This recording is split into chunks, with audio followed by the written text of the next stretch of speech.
Vous vous sentez si bien que vous pourriez inventer à vous seul un vaccin contre la malaria?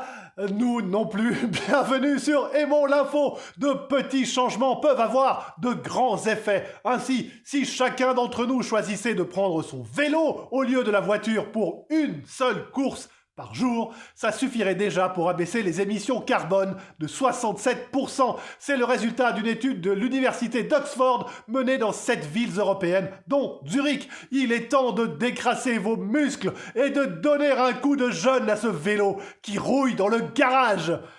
Et puisque de nos jours, une journée sans parler du Covid semble être une journée perdue, revenons sur les vaccins à base d'ARN messager. La facilité d'adaptation de cette technologie a déjà permis de développer un vaccin contre la malaria, oui, une des maladies qui tue le plus dans le monde, tandis que les traitements contre la grippe saisonnière, fatale à des centaines de milliers de personnes tous les ans, promettent de devenir plus efficaces encore. Enfin, les laboratoires développent des traitements à base d'ARNM contre les cancers avancés et la sclérose en plaques. Cette crise n'aura donc pas servi à rien.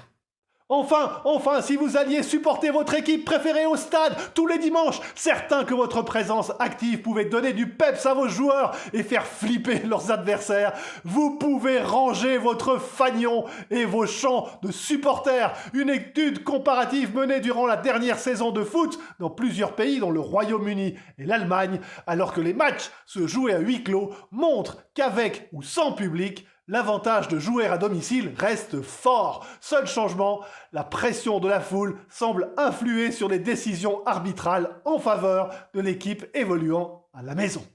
Une fois le bon temps revenu, vous savez ce qu'il vous reste à faire. En attendant, prenez bien soin de vous.